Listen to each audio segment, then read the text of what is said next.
اللہ اللہ اللہ اللہ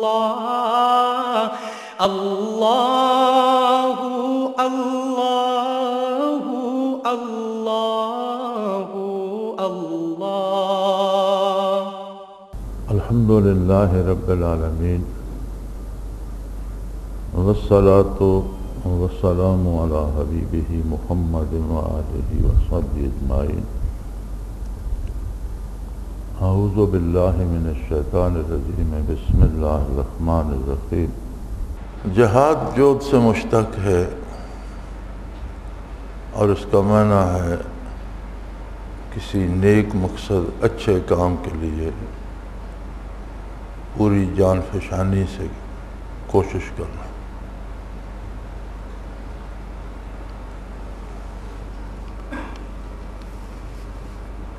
جو جہاد میدان میں یا جنگ میں ہوتا ہے اللہ کریم نے فرمایا کہ مجاہد کے خون کا ایک قطرہ جو زمین پہ گرتا ہے وہ زمین کی ساری دولت سے اللہ کے نزدیک عزیز تر ہے۔ حضور صلی اللہ علیہ وسلم کا ارشاد عالی ہے جس کا یہ مفہوم بنتا ہے۔ مجاہدین کے گھوڑوں کے سموں سے جو آگ نکلتی ہے، جو گرد اڑتی ہے، قرآن کریم میں اس کو حق پر گواہ قرار دیا گیا، اس کی قسمیں کھائی گئی۔ نبی کریم صلی اللہ علیہ وسلم نے بے پناہ فضائل ارشاد فرمائے ہیں مجاہدین کے۔ فرمایا ایک لمحہ جو آنکھ مجاہدین کی چوکیداری میں بیدار رہتی ہے وہ عمر بھر کی شب بیداری سے افضل ترین ہے اور اس پر دوزخ کی آگ حرام ہے۔ جو اللہ کی راہ میں جان نثار کر دیتے ہیں اسے شہید کہا گیا، اور کہا گیا کہ شہید کو مردہ گمان بھی نہ کرو، ایسا سوچو بھی نہیں کہ وہ مردہ ہے۔ وَلَا تَحْسَبَنَّ الَّذِينَ قُتِلُوا فِي سَبِيلِ اللَّهِ أَمْوَاتًا بَلْ أَحْيَاءٌ عِندَ رَبِّهِمْ يُرْزَقُونَ۔ اللہ کے پاس زندہ ہیں، کھاتے پیتے ہیں۔ بے شمار فضائل جہاد کے ارشاد ہوئے، لیکن خود نبی کریم صلی اللہ علیہ وآلہ وسلم کا ارشاد عالی بھی ہے کہ جب آپ ایک غزوہ سے واپس تشریف لائے تو آپ نے فرمایا رجعنا من الجہاد الاصغر الى جہاد الاکبر، او کما قال رسول اللہ صلی اللہ علیہ وسلم، کہ ہم چھوٹے جہاد سے بڑے جہاد کی طرف پلٹ آئے، یعنی اپنے کردار کی اصلاح، اپنے طرز عمل کی اصلاح، عبادات میں استقامت، کمائی میں حلال، خوراک میں طیب کا لحاظ، یہ قدم قدم پر اور ہر سانس کے ساتھ ایک جہاد ہے جسے حضور اکرم صلی اللہ علیہ وسلم نے جہاد اکبر قرار دیا۔ میدان کارزار میں تو انسان جذباتی طور پر بھی شریک ہو جاتا ہے، لیکن پوری زندگی جذباتی طور پر نہیں گزاری جا سکتی جب تک سنجیدگی سے فیصلہ نہ کیا جائے کہ مجھے کیا کرنا ہے اور کیا نہیں کرنا۔ تو اسے حضور اکرم صلی اللہ علیہ وآلہ وسلم نے جہاد اکبر قرار دیا، اور یہ محض اللہ کی عطا سے ہو سکتا ہے۔ زندگی بظاہر آخرت کے مقابلے میں تو بڑا مختصر سا وقفہ ہے، لیکن دنیا میں بسر کرنے کے لیے اور اطاعت الہی اور اتباع رسالت صلی اللہ علیہ وسلم میں قائم رہنے کے لیے بڑا لمبا وقفہ بن جاتا ہے اور مشکل ہو جاتا ہے قدم قدم پر خواہشات نفس کو ٹھکرانا۔ وجود مادے سے بنا ہے اور یہ چاروں مادے جب ملتے ہیں تو ان سے نفس پیدا ہوتا ہے۔ نفس کی اساس بھی مادہ ہے۔ مادی دنیا اللہ کی بنائی ہوئی ہے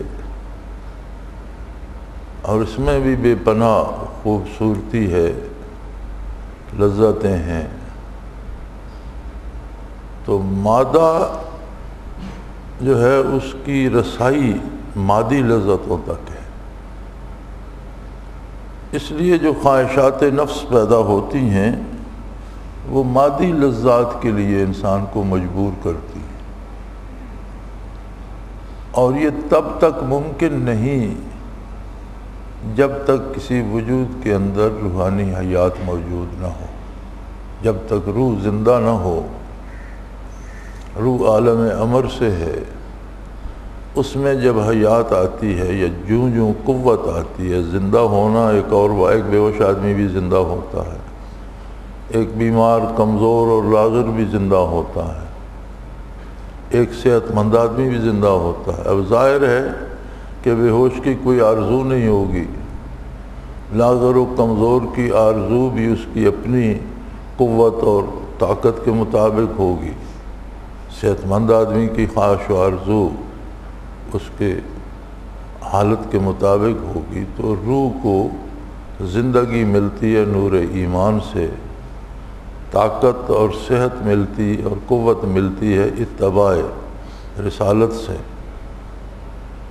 تو اگر وہ مضبوط ہو جائے تو اس کی خواہشات نیکی، قرب الہی کی تلاش، عقل حلال اور عمل بالسنہ کی ہوتی ہے۔ اور یہ ممکن نہیں کہ کسی کی قوت روحانی موجود نہ ہو اور وہ خواہشات نفس سے بالا ہو جائے۔ اس کے لیے روحانی قوت کی ضرورت پڑتی ہے، چونکہ نفس کی قوت کے لیے تو کوئی محنت نہیں کرنا پڑتی، اجزاء مادی سے وجود بنا ہے اور ان کے ملنے سے نفس پیدا ہوا۔ تو مادی غذا سے وہ حلال ہو یا حرام، مادی لذات سے جو نفس تکڑا ہوتا جاتا ہے، صحت مند ہوتا جاتا ہے، اس کی خواہشات مضبوط ہوتی جاتی۔ اس کے مقابلے میں اگر روح میں حیات ہو، قوت ہو، صحت ہو، حلال غذا کھائی جائے، جائز امور سنت کے مطابق انجام دیے جائیں اور زندگی کو اتباع رسالت میں ڈھالا جائے، تو پھر روح طاقتور ہوتی ہے۔ اور روح میں طاقت ہو تو پھر اس کی آرزویں، اس کی خواہشات، اپنے وطن کو واپسی، اپنے مقام کو پانا، اس سے ترقی کرنا ہوتی ہے۔ وہ قرب الہی کا متلاشی ہوتا ہے، اس کی لذتیں رضائے الہی میں ڈھل جاتی ہیں، تو یوں یہ سلسلہ چل نکلتا ہے۔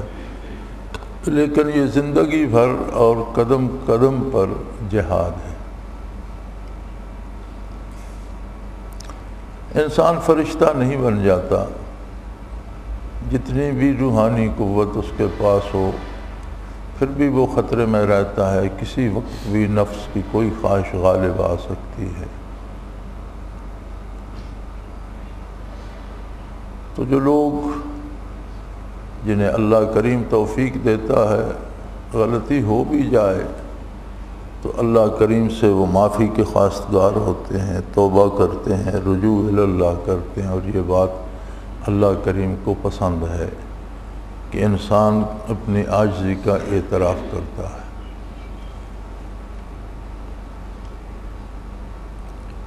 اس سب کی بنیاد خلوص پر ہے، اللہ سے، اور کم از کم اللہ و اللہ کے رسول سے تو بندہ مخلص ہو۔ جب یہ بات بگڑتی ہے تو پھر یہ صورتیں ہیلے حوالے کی پیدا ہوتی ہیں کہ بندہ کوشش کرتا ہے کہ اپنے کرتوتوں کے لیے جواز پیدا کرتا رہے اور مثالیں تلاش کرتا رہے،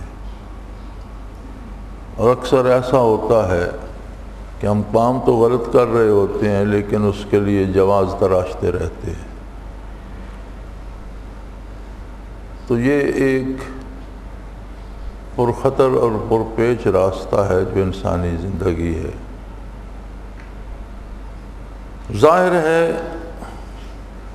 منزلیں دو ہی ہیں، جنت یا جہنم، اللہ کی رضا یا ناراضگی۔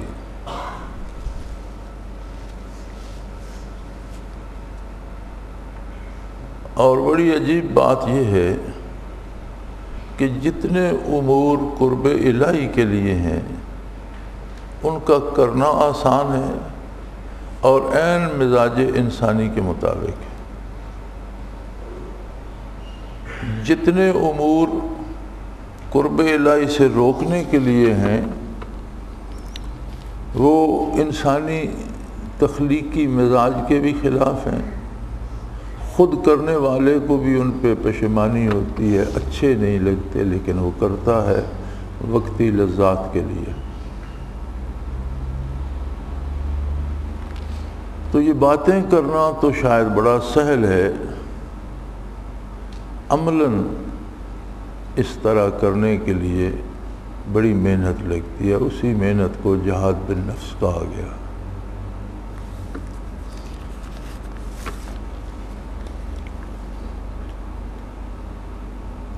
دوسرا سوال ہے کہ اگر کوئی شخص جس کو دعوت دی جائے وہ گستاخ خانہ لہجے میں ریئیکٹ کرے تو کیا کیا جائے؟ یہ کوئی نئی بات نہیں ہے، اگر تو بات اپنی ذات کی ہو، اپنی بڑائی منوانے کی ہو اور کوئی گستاخی کرے تو ظاہر ہے لڑائی ہی ہوگی، لیکن اگر بات اللہ و اللہ کے رسول صلی اللہ علیہ وسلم کی ہے تو وہ پہنچانا ضروری ہے۔ آپ نے پہنچا دی، آپ کا حق ادا ہو گیا۔ آپ کوئی گستاخی کرتا ہے تو وہ جانے، اس کا رب جانے۔ کیا بات پہنچانے میں نبی کریم صلی اللہ علیہ وآلہ وسلم سے کسی نے گستاخی نہیں کی؟ تو جو گستاخی کرتے تھے ان کے ساتھ آپ صلی اللہ علیہ وسلم کا رویہ کیا تھا؟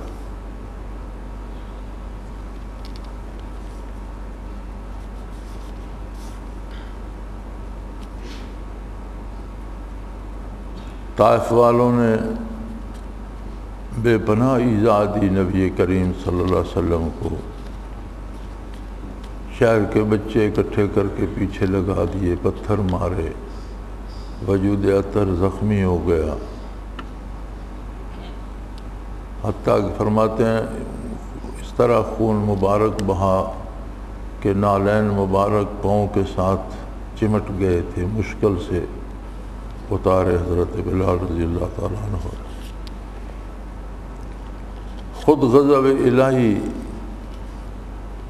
اس عمل کی سزا میں اس طرح سے بھڑکا کہ اللہ کریم نے اس فرشتے کو جو پہاڑوں پہ مقرر ہے، طائف پہاڑوں میں ہے، تو فرمایا انہوں نے میرے حبیب پہ پتھر پھینکے ہیں، تم یہ پہاڑ اٹھا کر جواب میں ان پر پھینک دو، لیکن میرے حبیب صلی اللہ علیہ وسلم سے پوچھ لینا۔ تو وہ فرشتہ اجازت کا طالب ہوا آپ صلی اللہ علیہ وسلم سے، تو آپ نے دعا کے لیے ہاتھ اٹھا دیے اور فرمایا اللہم اہد قومی فإنہم لا یعلمون، کما قال رسول اللہ صلی اللہ علیہ وسلم، کہ اللہ اس میری قوم کو تباہ کرنے کی بجائے ہدایت دے دے، انہوں نے تیرے نبی کو نہیں مارا، یہ جانتے ہی نہیں کہ میں تیرا نبی ہوں۔ یہ اپنے ایک بھائی سے قریش کے ایک نوجوان سے لڑ رہے ہیں، یہ اس بات سے واقف نہیں ہے کہ میں تیرا نبی اور تیرا رسول ہوں، تو انہیں معاف فرما دے۔ تو مسنون طریقہ یہ ہے کہ آپ کوئی اچھی طرح سے نہیں سنتا تو اس کے لیے دعا کر دیں۔ یہاں تو پھر اپنی انانیت آ جاتی ہے نا کہ میں نے کہا اور اس نے نہیں سنا، تو یہ تو کوئی بات نہیں ہوئی ہے، میں نے تو نہیں کہا، یہ آپ کی بات یا میری بات تو نہیں ہے، اللہ کے رسول کا پیغام ہے، آپ نے پہنچا دیا، آپ کا حق ادا ہو گیا۔ اب اس نے نہیں مانا تو وہ جانے اور پیغام دینے والا جانے، چونکہ وہ تو اللہ کا پیغام ہے، اسے بھی ایک دن اس کی بارگاہ میں جانا ہے۔ آپ بلکہ اچھی بات ہے کہ اس کے لیے دعا کریں کہ اللہ اسے ہدایت دے دے۔ مسنون طریقہ تو یہ ہے۔ اور اگر اپنی آنا اس میں شامل نہ ہو، اپنی ذات شامل نہ ہو، تو پھر وہ کوئی خاص طبیعت پہ تکدر بھی نہیں آتا، غصہ بھی نہیں آتا۔ الحمدللہ ایک عالم کا سفر کیا ہے اور ایک دنیا میں بات کی ہے، اور ہر طرح کے لوگوں سے سابقہ پڑھا ہے، بڑے بڑے بے ڈھنگے بیہودہ اعتراض لوگوں نے کیے ہیں، فضول سی باتیں کی ہیں، لیکن اللہ کریم کا یہ احسان ہے کہ اس طرف کبھی خیال نہیں گیا کہ اس نے کیا کہا، کیونکہ ہمارا مقصد اللہ کے رسول کی بات پہنچانا، اگر ہم نے پہنچا دی تو حق ادا کر دیا، اللہ قبول فرمائے۔ اگلا کیا ریئیکٹ کرتا ہے یہ اس کا عمل ہے، اور وہ بھی اللہ کریم کے سامنے ہے۔ اللہ اسے معاف کر دے تو وہ غفور الرحیم ہے، نہ کرے تو مخلوق اس کی اپنی ہے، وہ جانے، اس کے بندے جانے۔ حضرت ابراہیم علیہ السلام نے جو دعا کی تھی کہ فَإِن تُعَذِّبْهُمْ فَإِنَّهُمْ عِبَادُكَ، اللہ اگر تو انہیں عذاب کرنا چاہے تو تیرے بندے ہیں، کسی کی اس میں کیا مداخلت ہے۔ فَإِن تَغْفِرْ لَهُمْ فَإِنَّكَ أَنْتَ الْغَفُورُ الرَّحِيمُ، اور اگر تو انہیں بخش دے تو تیری بخشش اور رحمت کا بھی کوئی اندازہ نہیں۔ اور یہ اگر اپنی آنا اس میں شامل نہ ہو تو پھر یہ توفیق ہوتی ہے۔ بعض اوقات ہم غلطی یہ ہو جاتی ہے، ہم فرق نہیں کر سکتے کہ یہ کام ہم اللہ کی رضا کے لیے کر رہے ہیں یا اپنا آپ منوانے کے لیے کر رہے ہیں۔ یہ بڑا نازک سا فرق ہوتا ہے، بندے کو محسوس بھی نہیں ہوتا، اور وہ سمجھتا ہے کہ اس نے میری بات نہیں سنی، میری توہین ہوگی۔ تمہاری توہین کیسے ہو گئی؟ تم کو اپنی ذاتی بات منوانا چاہتے تھے یا ذاتی کام نکالنا چاہتے تھے، تمہارا کو اس پہ احسان تھا، اس نے تمہارے بات نہیں سنی، اس احسان کا بدلہ نہیں دیا، ایسی تو کوئی بات نہیں ہے۔ اللہ کی مخلوق ہے، آپ نے اللہ کا پیغام اسے پہنچانا ہے۔ دوسری بات جو ہے وہ پیغام پہنچانے میں بھی بڑا فرق ہوتا ہے، انسان کے لب و لہجے میں بات کرنے میں بھی بڑا فرق ہوتا ہے۔ دنیا میں گستاخ ترین شخص فرعون تھا، جو خدائی کا دعوے دار بھی تھا اور بہت ظالم بھی تھا، یعنی ظلم میں اس کا نام مثال بن گیا ہے، اور ذاتی انا میں کسی میں بہت زیادہ اکڑ پیدا ہو جائے تو کہتے ہیں یہ فرعون بن گیا، مثال بن گیا۔ اللہ کریم نے موسیٰ علیہ نبینا علیہ السلام اور ہارون علیہ نبینا علیہ السلام، دو انبیاء کو اس کے پاس پیغام دے کر بھیجا، اور موسیٰ علیہ السلام تیز مزاج کے آدمی تھے، تلقین فرمائی فَقُولَا لَهُ قَوْلًا لَيِّنًا،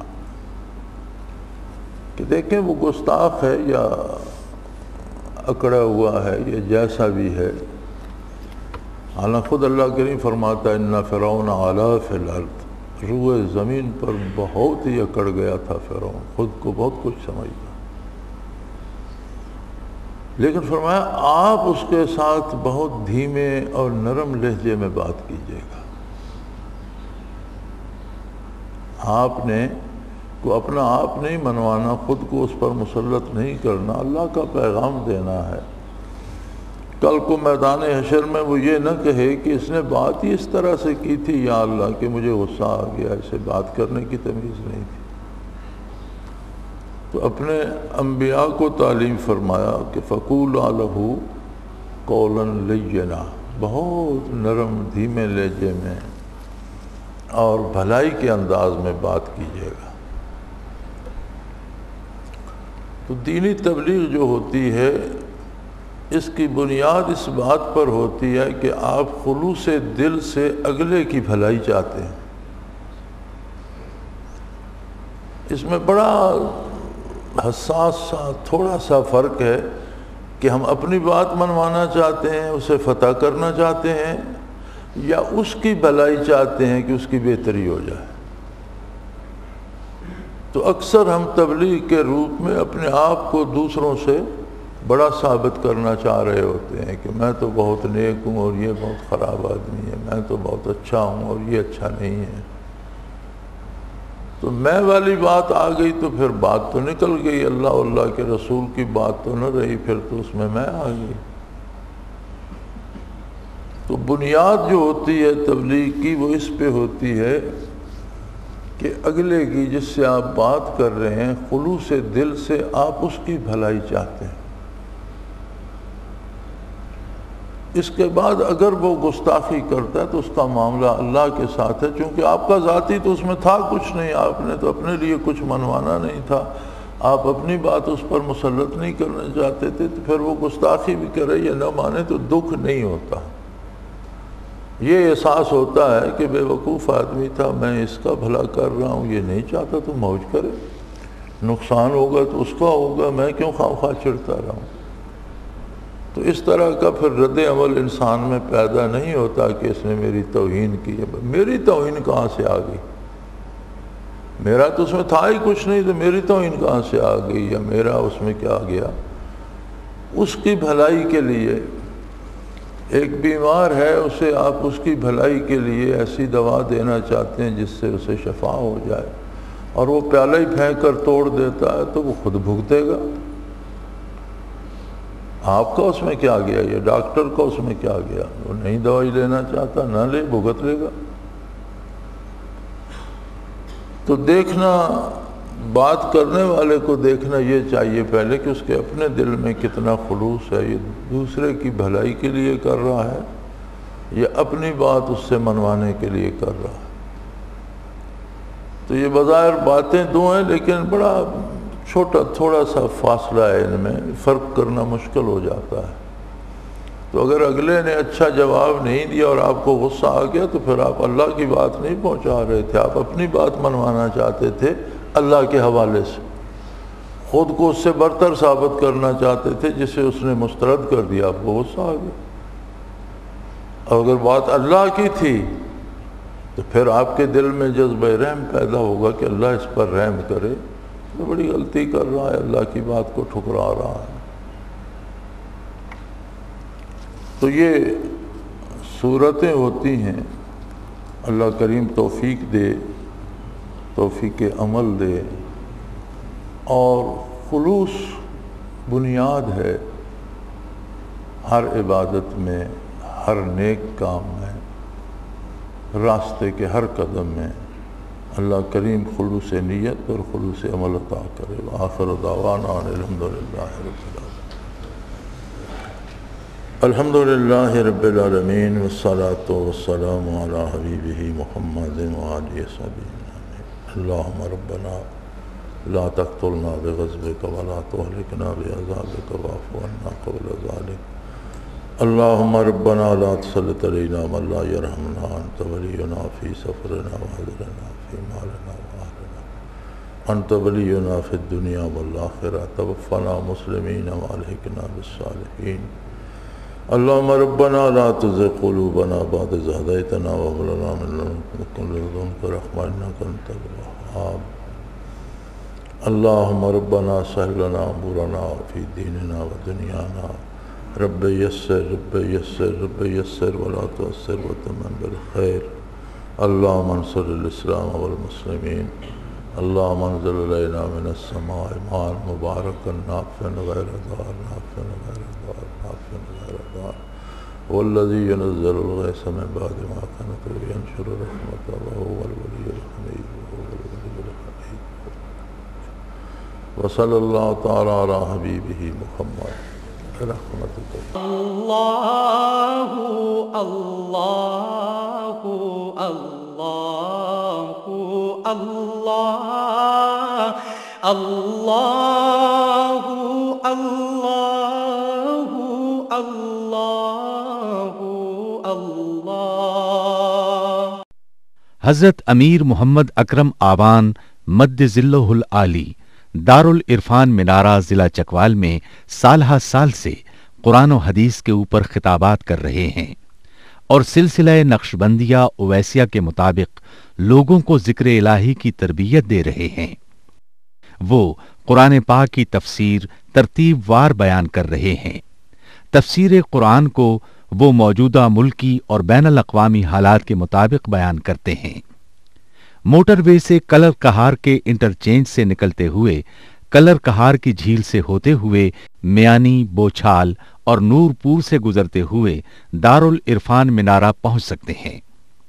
حضرت امیر محمد اکرم آبان نے بچیوں اور بچوں کی دینی اور دنیاوی تعلیم کے لیے سقارہ اکیڈمی کے نام سے ایک درسگاہ بھی قائم کی ہے، جس کا افتتاح ملک پاکستان کے صدر جنرل محمد ضیاء الحق نے اپنے دست مبارک سے کیا تھا. وہ تمام احباب جو اسلام کی طلب رکھتے ہیں ان سے گزارش ہے کہ دارالعرفان منارہ ضلع چکوال میں امیر محمد اکرم آبان صاحب کے خطابات سے مستفید ہوں. وہ ہر جمعے کو نماز سے پہلے بیان فرماتے ہیں. ہر ماہ کی پہلی اتوار کو ماہانہ اجتماع ہوتا ہے جس میں آپ خصوصی خطاب فرماتے ہیں اور پاکستان کے چاروں صوبوں سے احباب اس اجتماع میں شرکت کرتے ہیں. اس کے علاوہ یہاں سال میں 2 مرکزی اجتماعات بھی ہوتے ہیں، ایک رمضان المبارک میں اعتکاف کا اجتماع اور دوسرا جولائی اور اگست میں 40 دن کا اجتماع ہوتا ہے جس میں روحانی تربیت کی جاتی ہے. اپنا خون سیماب دے کر اتنا ہم کر جائیں گے، نام آقا کا چمن میں پھر رقم کر جائیں گے.